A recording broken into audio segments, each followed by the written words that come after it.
20 convictions overturned. 20 innocent lives were stolen as a consequence of this dude's piece of shit actions. And yet, no laws were violated in that process.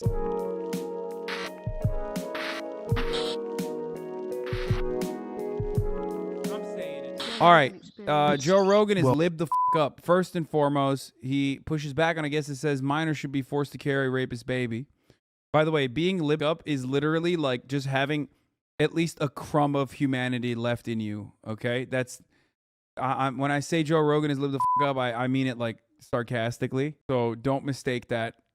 I'm not being serious about that, obviously, okay? Let's hear. Women who have been raped, who should not have to carry some rapist baby. There's women who have been sexually assaulted before the age of 14. There's also, hold on though. But hold on, don't stop me. Okay. That's real too. And we all have to agree.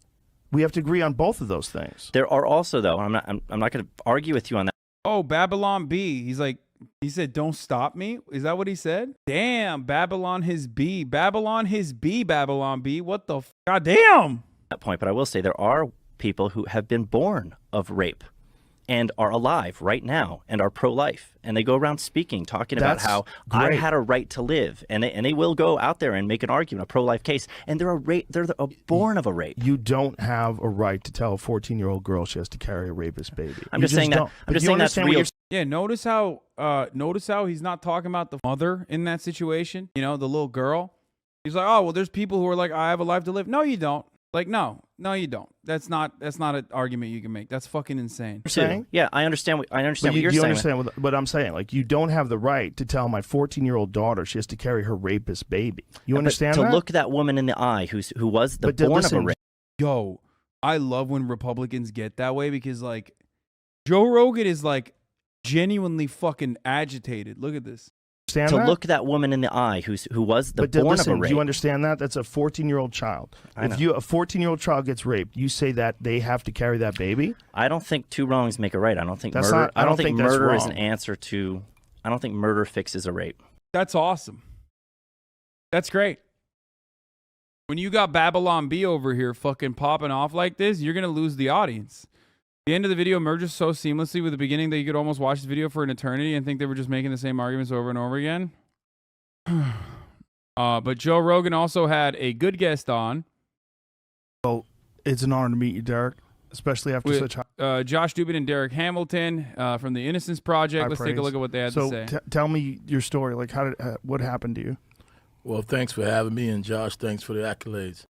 You know, I was a 17-year-old kid running around Brooklyn at a time when Brooklyn was terrible.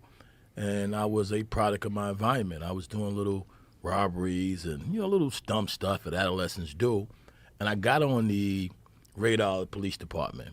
They used to search me all the time, pat me down, throw me up on a car, regular stuff that happened in that community. One day, a man was killed about 5 a.m. by some older guys in the neighborhood. The police had the identification of their car. They called the guy in, and he somehow told them he rented me the car and that I was the one that bought the car back, and told him that I had committed the crime and that I had shot the guy by accident. And that was my first real experience with the criminal justice system because it was a murder. I'm like, murder? I did a couple of robberies. I did some petty stuff, but murder, that's not me. So, what was amazing to me is, number one, nobody would have gave me their car at 17 years old, right? Any cop would have known that this guy wouldn't have gave me his car. But they arrested me and they charged me with murder. And I wonder why the police.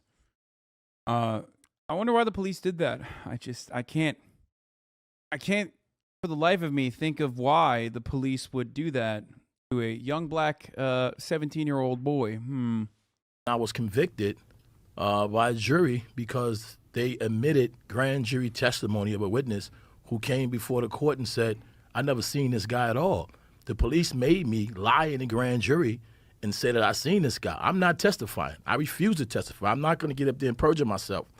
The judge told the prosecutor that day that they was dismissing the case, that if they don't get another witness, this case is going out of here. Judge's name was Lombardo back then. This was 1983. I went back to Rikers Island that day. We came back the next day, And the judge said that he thought about this all night, and he felt that the only person would benefit from this witness not testifying would be me. Therefore, he was going to allow the prosecutor to admit their grand jury testimony as evidence in chief at my trial, and I would forfeit my right to confront the witness and let the jury hear the truth that she never saw the crime. So that was my first real experience. I was a young knucklehead. The lawyer that I had at the time, Candace Kurtz, said, look, young man, get your head out your ass and you better read these cases and you better see what's going on, like they're railroading you. She took the stand and told the judge what the witness told her, and I was convicted. I was sentenced to 25 years of life, and it was at that moment that I know that I had to study law, that I had to really dig deep in the books, and I did it. New York State, thank God, had a law library. They had all the books in the world. All you had to do was apply yourself. And I spent the next 5 and 6 years working on my case. In 1987, the appellate division in that case found that the judge had no evidence whatsoever. I'm no advocate for HasanAbi shit, but like honestly, that judge should go to jail. Like, you know, if fair is fair, you go to jail. You go to jail for the duration. That me or anybody acting on my behalf had threatened this witness, did anything improper. And that the judge was right. There was no evidence that can prove that. So they reversed the conviction, and I was able to get out of prison after 6.5 years. Unbeknownst to me, there was a rogue cop by the name of Louis Garcella who felt that I didn't do enough time for this conviction. He didn't like the appellate division decision.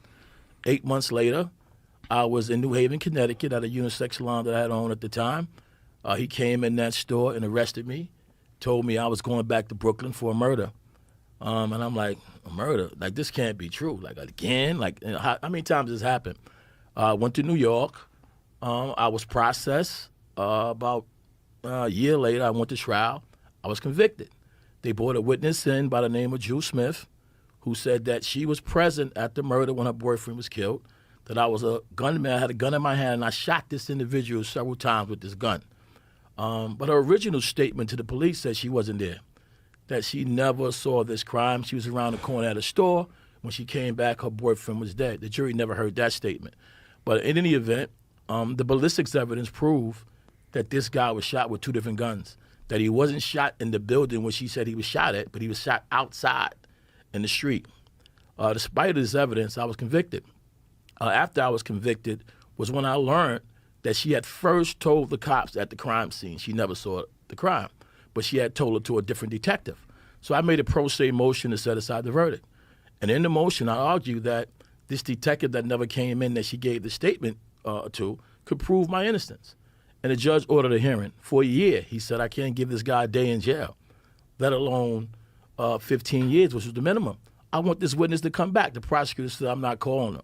And the judge said, if you don't call her back, this case is going to a new trial, right? They called her back, and she admitted that she never saw the crime, that the detective, Louis Garcella, told her what happened and told her that if she didn't get up here and say that I committed the crime, she was going to jail. She was on parole. Her boyfriend was a felon that just got out. She had kids. They said, you're going to jail. She said, what was I supposed to do? Here's the system telling me this, that if I don't come in and say this, I'm going to jail. And I came in and said it. The judge ruled a year later that, again, he felt that I was... Guys, if the criminal justice system can extract classified documents from Mar-a-Lago, I mean, of course this is going to happen. You know what I mean?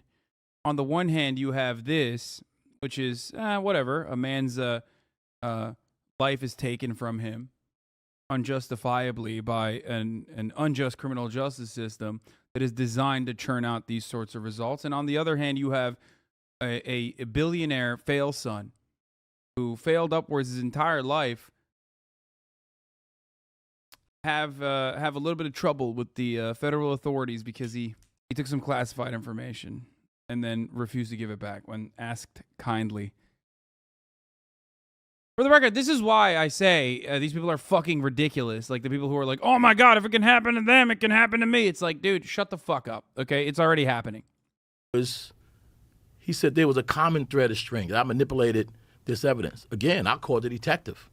The detective came in and said exactly what the witness said, that she told him she didn't see the crime, that she was beat up and took to the precinct and told she was going to jail. And I had that jury. Well, this case is more of a cop disliking him for various reasons. Oh, yeah, totally. It's just one cop. let's not examine the system that has allowed one cop to be petty in this regard. Or let's not examine the system that allows a cop like that to continue operating.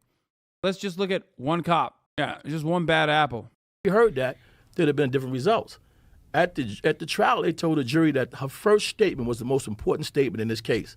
And that when the police arrived on the scene, she didn't hesitate. But even when a dude is describing every single aspect of a system that failed him, that unjustifiably took his freedom away, you're still like, well, I mean, I don't know. It was just a cop. A cop did this. She said Derek Hamilton, somebody I know my entire life, committed the crime, which wasn't true. In fact, she said the truth, which she didn't see the crime, that she was somewhere else. I was sentenced to 25 years of life. I filed numerous post-conviction motions after post-conviction motions. Every time a judge gave me a hearing, every time he said he can throw the case out, every time he said he was troubled by this conviction, the prosecutor would come in and tell him I'm a bad guy, that this is not somebody you want to release, that, you know, they put imagined harms and make a judge think that I was the most terrible person in the world. And Multiple judges failed him. Prosecutors failed him. Multiple cops. Well, not even failed him. Like, they unjustifiably kept him in detention. He even has empathy for the fucking other person who offered false testimony. That's insane. Time. I filed numerous motions, numerous post-convictions. I did everything you could imagine to prove my innocence, but to no avail. I began going to parole board around 2009. It was a very traumatic experience for me because at that time, the parole board wanted me to admit guilt, and I wasn't going to do that. I'm not going to come in and say I killed somebody I didn't kill. I'm not doing that. I don't care what you say, and I had to challenge them and fight them for 2 years. And then my family went out in protest, and we got a Daily News article put out that said that I would be free if the court would just basically give me justice. If they just give this guy a fair shot, he'd be home. So it changed the mentality of the parole board.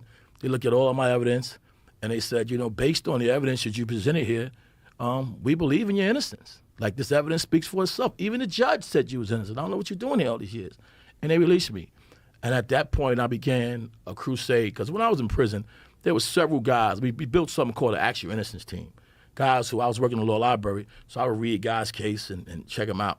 So what I had to do was get families together, get people to come together and bring their families and say, look, let's send these people to City Hall.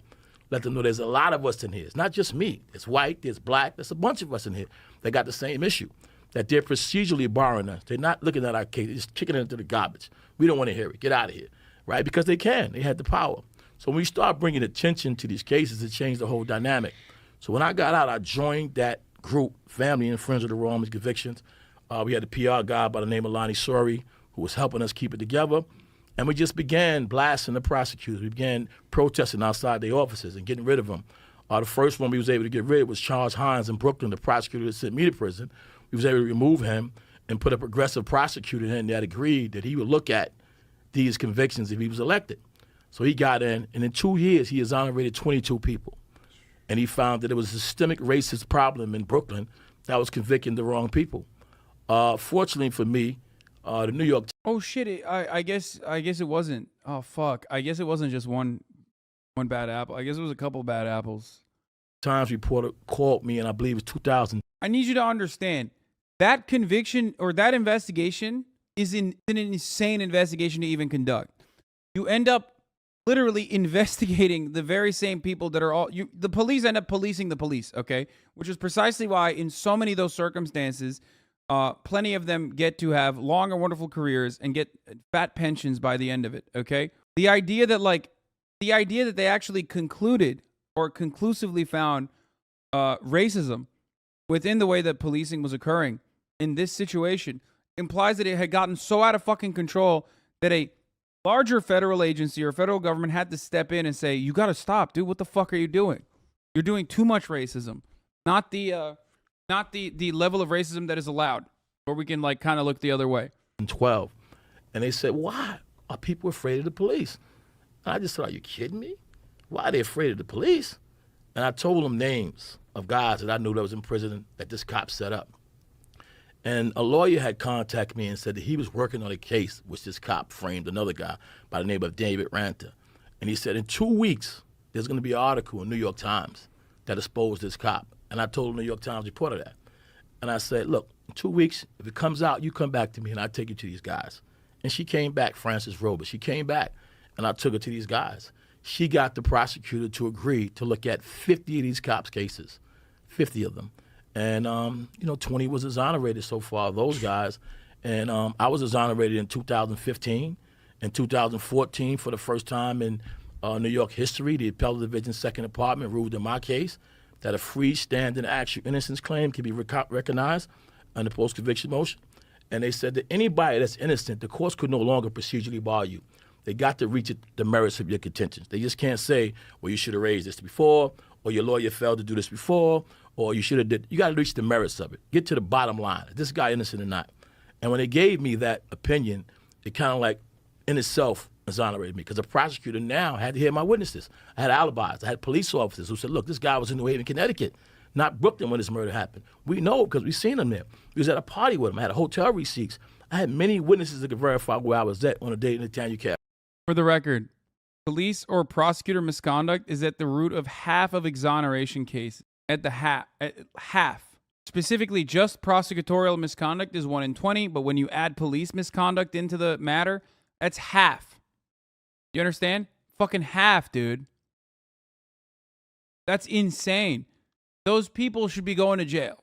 Like, we're not talking like a witness fucked up. We're not talking like, additional evidence came out.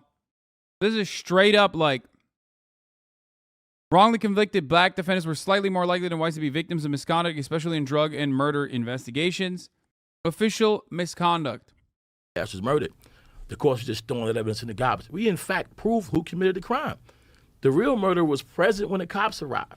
He was on parole for manslaughter. They took his name down, but never even investigated who he was. So we had a lot of evidence. We had a witness who was there, who identified who was there, identified why the guy was shot. There was a 911 call that said 3 male blacks fleeing in the red car. He admitted they was in the red car.